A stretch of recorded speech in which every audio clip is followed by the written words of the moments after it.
De quê? Esqueceu? Segunda é madeira, a terceira? Tijolos. O que acontece? O lobo, na história dos 3 porquinhos original, o lobo queria comer os 3 porquinhos, ele queria comer os porquinhos, então ele vai na casa dos porquinhos, disfarçado e bate na porta. O que acontece? O porquinho não abre, ele vai assopra, e derruba a primeira casa, aí ele foge para a casa do irmão, é de madeira. O lobo faz a mesma coisa, foge para o irmão, não pega, o lobo assopra, não consegue, desiste e vai embora. Mais ou menos isso que acontece na história dos porquinhos. Existem várias versões, mas essa especial, a ótica do lobo, a visão do lobo da história dos porquinhos, na verdade, nós temos na história do porquinho o lobo mau, mas essa era o lobo bom. O lobo bom, ele foi pedir um pouco de açúcar para os porquinhos. Ele não foi lá para comer os porquinhos, um pouquinho de açúcar só, mas preço. Chegou lá e pediu, mas só que ele sofreu de asma, ele pensou e derrubou a casa. Aí, o próprio porquinho, que já era preguiçoso, porque só o que tinha casa de inteira, que gostava de trabalhar, foi lá e quebrou sua casa, foi no outro irmão, ajudou a pegar dele para poder morar na casa do irmão que tinha casa melhor, e botaram toda a culpa no lobo. Ou seja, o lobo saiu como acusado na história, assim na visão do lobo, sem ter feito absolutamente nada. Ou seja, é só uma história infantil, mas eu gostaria de dizer para vocês que na nossa vida cristã também existe o politicamente correto. Ou seja, também existe os 2 lados da moeda. Gostaria de dizer para você nessa manhã, meu irmão, que o diabo ele tem uma teoria quase impecável para condenar cada um de nós. Ele tinha uma teoria quase impecável até para condenar o próprio Jesus, o nosso mestre, nosso Salvador. Você entende? É um profundo. A teoria de Satanás de você é quase, por uma palavra, impecável. Ele está pronto de condenar com essa teoria dele. Ele analisa a nossa vida e tem essa teoria quase impecável. Nós vamos ler hoje no livro de Mateus, capítulo 3. Mas antes de ler, eu gostaria de fazer um adendo. Vamos lá. Jesus, ele era o quê? Ele era 50% homem, 50% Deus? Era isso que ele era? 100% Deus? 50% homem, 50% Deus, 50% Deus. Vamos lá, dá a resposta. A irmãzinha falou que era 50%, não foi? Balançou a cabeça. Quem acha que é 100% Deus e 100% homem? Quem acha que ele era 75% Deus e 25% homem? Quem acha que ele era mais homem e menos Deus? Então, eu gostaria de ler alguns versículos para vocês antes do que diz na palavra. Lá em Colossenses 2:9, não precisa abrir. Diz o seguinte, pode conferir se quiser. Que nele habita corporalmente toda a plenitude da divindade. Ou seja, nele habita corporalmente 100% da plenitude de divindade. Corporalmente corpo físico. Então ele era 100% Deus. Correto? Mas, em Romanos 8:3, diz o seguinte, que ele veio semelhante à carne do pecado. Eu gostaria de perguntar, semelhante é igual ou parecido? O dicionário, parecido? Parecido? É igual. Semelhante é igual. O dicionário ele fala que é sinônimo de igualdade. Ou seja, então ele veio igual a carne do pecado. Então 100% homem. Nele havia 2 naturezas. Não sei explicar como dentro de uma pessoa, de um ser, pode habitar 2 naturezas. Isso vamos deixar para ele explicar para a gente quando nós estivermos lá na eternidade. Amém? Amém? Quem vai estar na eternidade? Diga amém nessa manhã. Então vamos deixar ele explicar para você lá na eternidade como nele habitava 2 naturezas. Entendeu? Então vamos lá, vamos abrir no livro de Mateus, capítulo 3, a partir do versículo 13.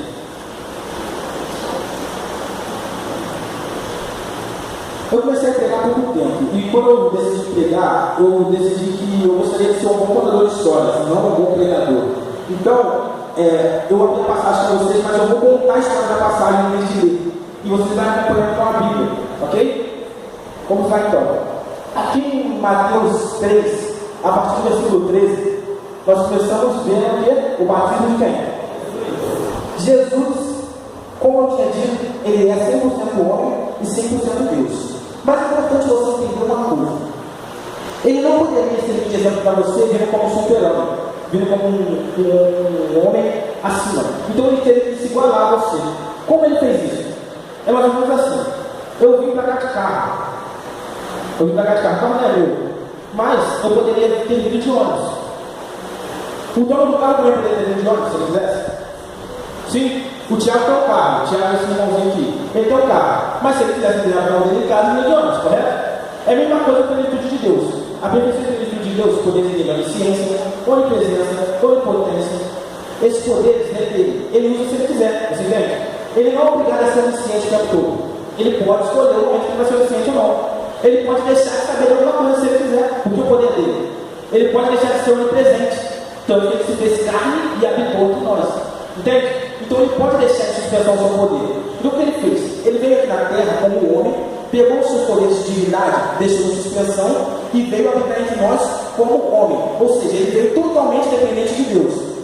Então Jesus, como homem, ele poderia cometer erros comuns, por exemplo. Ele poderia vir aqui andando e tropeçar aqui nesse degrau e cair. Se ele fosse fazer uma prova de matemática, ele não sabia tudo, não, tinha que estudar. Entende? Quando ele veio aqui na terra, ele veio se limitando para mostrar para você que você também pode vencer o pecado. Olha só como isso é profundo, você também pode, entendeu? Então quando ele veio 100% homem. Então ele veio se limitando para isso. E nesse momento, eu gostaria de falar uma coisa para você muito importante. Ele não sabia que era o Filho de Deus. Ele apenas cria pelo testemunho de Maria e pelas Escrituras. Até um período. Que período é esse? Do batismo dele. Acontece uma coisa inusitada ali, uma coisa diferente. Jesus chega aonde? Você está na palavra?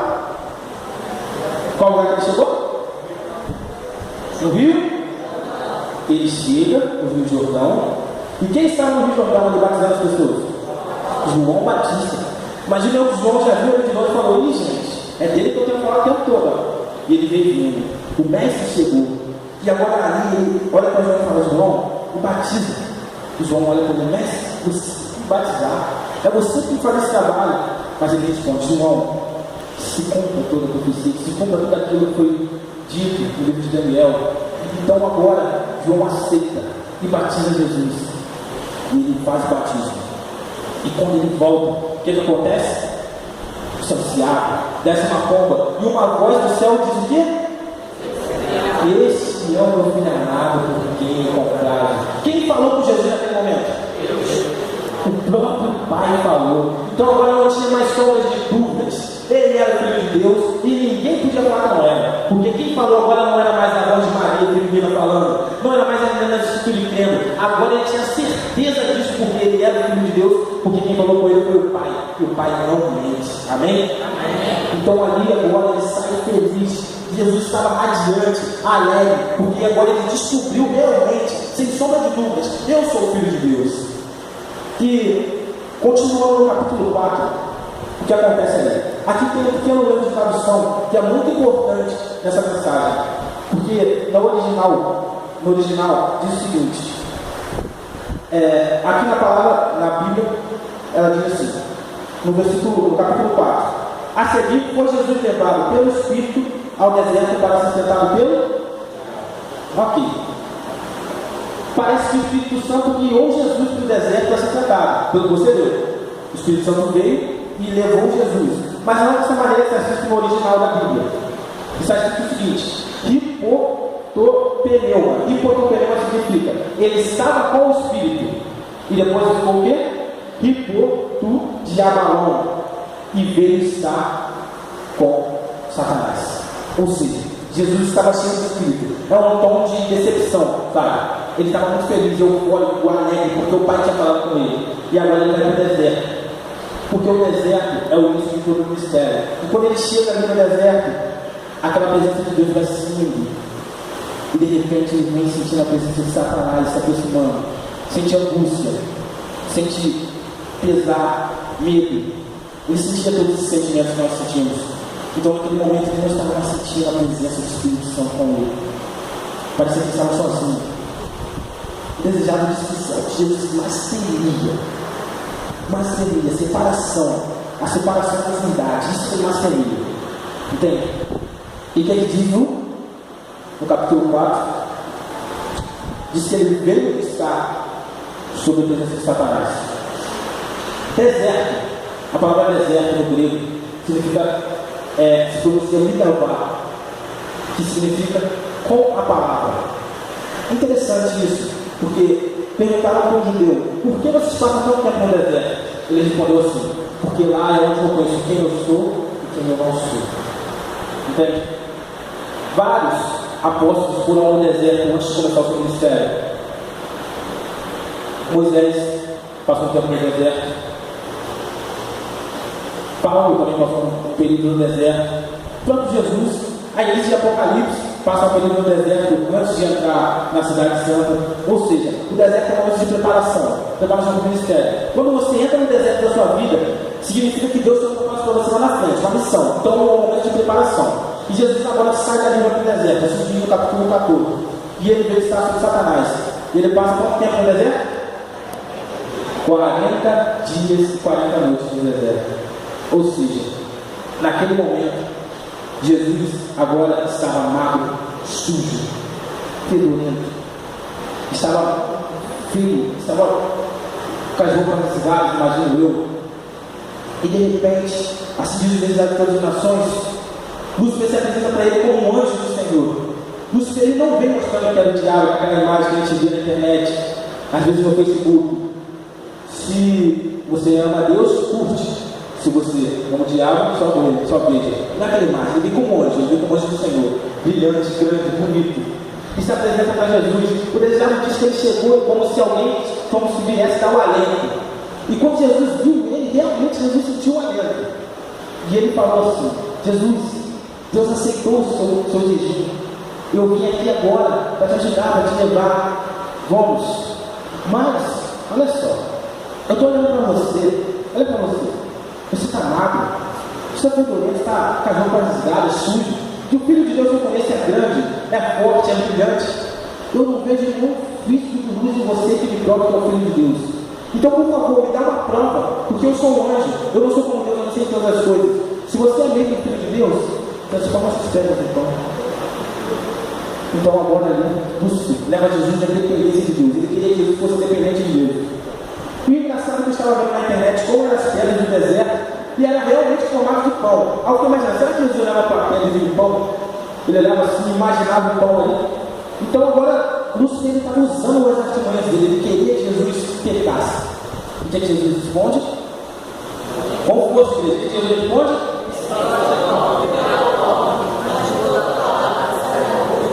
Até então, eu já ouvi muitas pessoas usando esse versículo para falar palavra Bíblia, palavra escrita. Mas eu achei interessante também, no grego, no original, a passagem. Por quê? Porque a palavra no grego são duas palavrinhas que significam a palavra. A primeira é logos e a segunda é rema. Logos é a palavra escrita. E rema é a palavra dita, pronunciada. Ou seja, nem só de pão verá ovo, mas toda a palavra que sai do boca de Deus. Eu gostaria de perguntar a vocês, qual é o verbo que você acha que foi usado na passagem? Logos ou rema? Rema. Por que foi rema? Porque quem falou com Jesus que ele era o Filho de Deus lá no batismo? Foi o próprio Deus. Então você entende? Agora ele tinha certeza, não aí. Você não é o anjo do Senhor? Você não veio aqui trazer o alento? Jesus responde para ele: foi Deus que falou comigo. Não foi voz humana, não foi outra pessoa, foi o próprio Pai. Ele falou comigo: eu sou filho de Deus. Não tem sombra de dúvida disso. Então, não só de pão verá o homem, mas de toda rema que sai da boca de Deus, toda palavra dita que sai da boca de Deus. Então, eu não preciso disso. Então, Satanás agora, assim diz o demasiado, ele percebe que ele não iria conseguir fazer Jesus pecar, tentando fazer ele ser independente de Deus. Ele faz o quê? Espertamente, ele faz o contrário agora. Ele pega aquilo que Jesus expulsou dele e joga contra Jesus. Ele pega Jesus, assim diz a passagem, ela para onde? Do monte não. Olha aí. De onde ele leva? O pináculo do templo. Lá está Jesus no pináculo do templo. Em cima do pináculo do templo, Lúcifer olha para ele e fala: Jesus, olha para você está sujo. Você está aqui no pináculo do templo, profanando o lugar santo do templo. Esse lugar santo, esse lugar não é um lugar para qualquer pessoa entrar, só o sumo sacerdote pode entrar aqui. E você está aqui.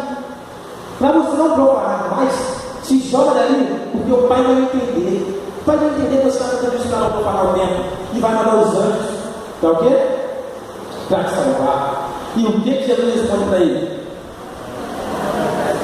Não tentarás o Senhor vosso Deus. Muitas das vezes nós achamos que o problema está sempre na outra pessoa. Nós temos essa mania. Assim foi no Éden, com Eva, foi com Adão também, como Deus se apresentou para ele, para perguntar o que tinha acontecido. Diz uma história, o seguinte: um homem, ele falava com a sua esposa e a esposa não respondia. Ele falava com ela, não respondia. Ele falou: eu vou procurar um médico dessa mulher. E foi no médico e falou: doutor, a minha esposa não me escuta. Eu falo com ela, eu falo, ela não me responde nunca. Eu não sei mais o que fazer. E o doutor falou para ele: olha só, chega em casa, faz um teste com ela, para a gente ver o grau de surdez dela. Você vai chegar para ela e vai falar uma frase em voz branca.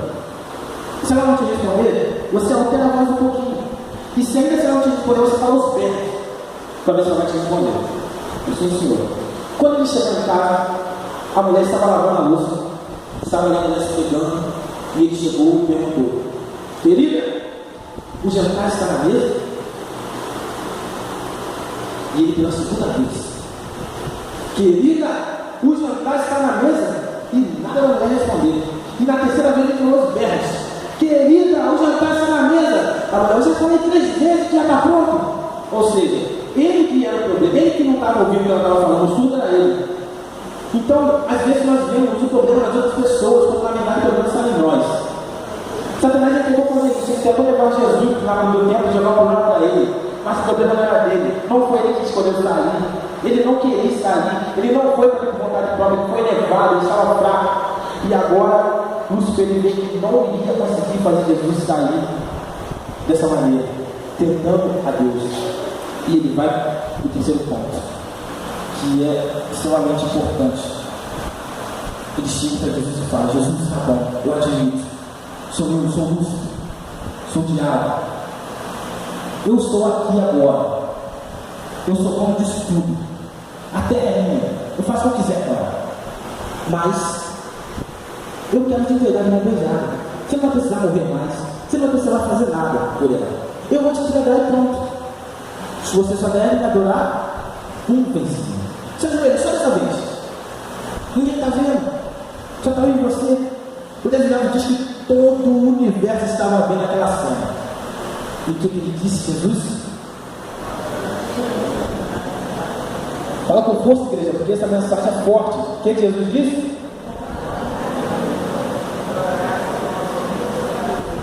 Adorarás somente o Senhor teu Deus, e só Ele dará culto. Ou seja, Jesus agora, ele espantou Satanás ali. Mas a passagem diz no finalzinho que até o momento oportuno. Satanás ele se retirou da presença de Deus, de Jesus, até o momento oportuno. E agora eu entro aonde eu queria chegar. O momento oportuno que Satanás usou para tentar Jesus, creio que foi que Jesus já sendo. Por quê? Porque ali Jesus estava mais sensível espiritualmente.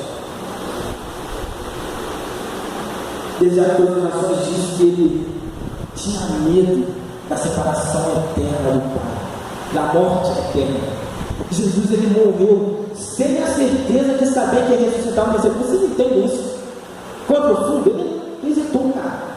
Ele foi lá, ele pensou 2 vezes, ele falou: vou morrer. E foi, subiu aquele jardim.